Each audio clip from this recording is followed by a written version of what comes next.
Welcome to episode 125 of the Super Parent Syndrome, and I'm your host, Dr. Nick Fanning. Today we are going to talk about why you keep failing. Sit back and relax. Let's get started.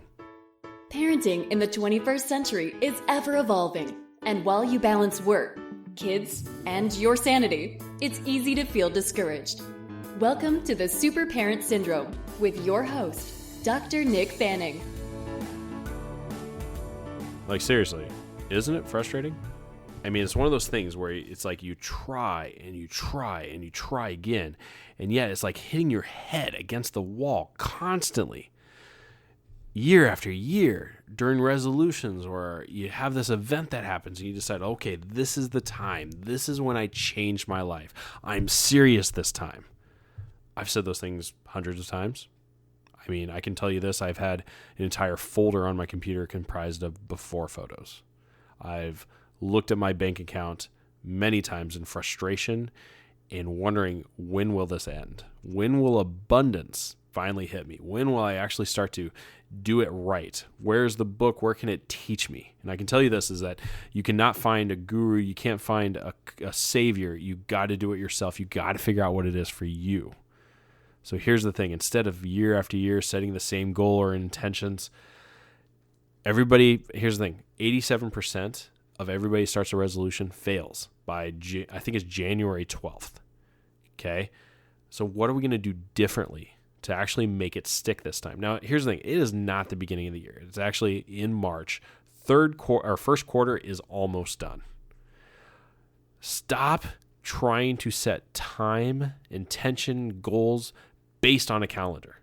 If you want something, you do it now. You start right freaking now. Okay? Now, here's the problem that we've had in the past.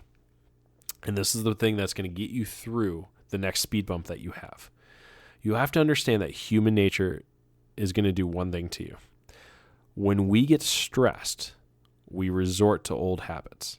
Okay? When we get stressed, we resort to old habits. And why is that important? Because disaster will strike. No matter what, no matter how good you are, you might start working out, you're going to get hurt, or your boyfriend's going to break up with you, and you decide you want to eat a whole can of Ben & Jerry's ice cream. Okay, whatever it might be, disaster will strike, whether it's big or small, and you are going to want your old comforts, your old reliable stuff, whether it's shopping or porn or food or soda or Netflix for days. Whatever it might be. You might want to sleep in instead of working out. Okay? And then you eat crappy all day. It could be something like that. Now, whatever it is, that's your default setting. And if you know this and you can own it and be real with yourself, then you take back your power to actually choose whether to continue doing that or do something different. What is hard, that is entirely hard to kill the old self. Meaning, it is hard to get rid of the old habits and those old go-tos. And in fact, you can't, but you can make it fade. You can make it less influential on you. You can say like, hey, that's the old self. Yes, I used to do those things, but I don't anymore. You have to constantly enforce the new. So for example, maybe your go-to is that instead of looking at porn, you're going to meditate, or you're going to go for a run, or you're going to work on reading a book or learning a new language or whatever it might be. And when something disaster strikes, you have a crappy day at work, or maybe your friends ditch you or whatever it might be, instead of going back to your old habit of porn, you still do your new thing. And as you do it more and you have that practice and you're constantly doing it and you got that momentum, it's an easier decision. Will that old self ever go away? You can ask any addict. They will say no, whether it's smoking, shopping, pornography, sex, drugs, illicit drugs, alcohol. You're addicted to your old habits. You're addicted to your old self because that's gotten you to this point. It's not served you, but it's gotten you to this point. And it's made you feel good and given you that dopamine hit that you felt that you're craving. But here's the thing, it's not serving you. So we got to change it. So instead of putting this energy in defeating the old, we're putting the energy and intention on building the new, because you can never destroy the old. It's always going to be there. But we are going to build the new in such a way that old is not going to make much sense, or not going to be that loud. Okay? Now here's the thing. A couple things is, again, with habits and with our human nature. Now, when you do fail, and you will fail, typically that's really when things get spicy. Most people are trying to do this thing called the perfection loop, where they're trying to be perfect. They're trying to do everything exactly right. And because of that perfection loop, we inevitably fail. We will not follow through with that at some point, whether it's because our baby doesn't sleep and therefore we can't work out that day. And then everything is disrupted. Now, most of the time, 99% of the time, we will then go into a pity party of destruction, of saying that we're worthless, we can't ever do this right. We go into basically a full adult temper tantrum, and we have a meltdown. And instead of getting right back on, we beat ourselves up, we feel like failures, and we beat. And after a couple hours, couple days, well, it's usually a couple days or a couple months, we finally then recommit to the perfection. And therefore the cycle continues. Perfection, destruction, perfection, destruction, back and forth, and we end up going nowhere. So how do we fix this? Now, ideally, you're working with a coach or a trainer or some sort of accountability partner who will see right through your bullshit. They will call you out on that. Otherwise, you really got to do two things. One, when you're setting your goals, okay, or this theme or whatever you might do, when you do that, at that same time, I want you to write out those roadblocks or those speed bumps that you're going to have. Meaning, for example, let's say I'm going to, lose a bunch of weight so I can go work out. And my big goal is I'm going to compete in a triathlon in April. Okay, so that's the actual road goal. In the end of April, I'm going to do a triathlon. So what are my roadblocks? Okay, baby doesn't sleep, and I want to have a soda to have sugar. Okay, to get through the day or whatever it might be. Okay, so that's a potential roadblock. What am I going to do instead? And I write these things out bit by bit. What's going to happen? Maybe I have a whole bunch of stress at work and I have to go to work, and I have to work like basically an all-nighter where I'm working, and as soon as the kids go to bed, it's 8 o'clock, and I'm going to be working there until 12 or 1 a.m.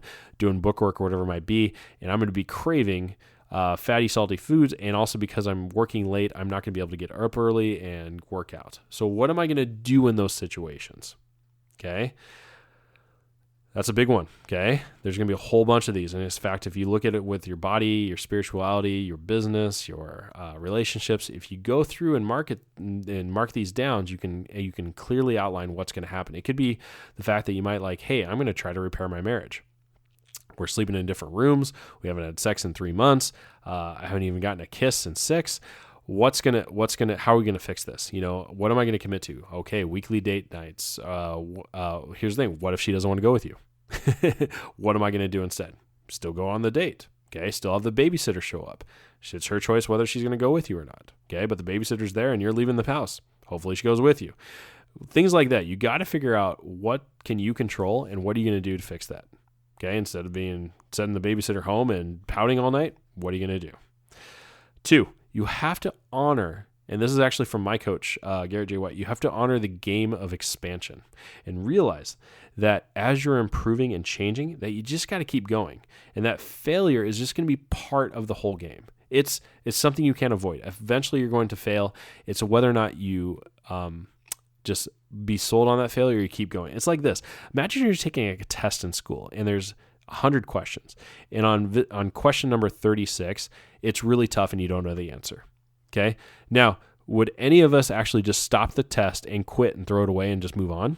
No, we would continue on. We would continue on taking the test because we'd want to do our very best that we could. We're going to say, hey, I'm not going to get 100%, but at least I can get a 96 or whatever it might be. But in life, we don't think that way. We don't say oh, I'm working out, I'm doing every day, I'm getting all these things done, and then you miss 2 workouts. And you're just I just can't do it, I'm done. And then you quit. You don't just get right back on and keep going, even though this is the greatest test of your entire life.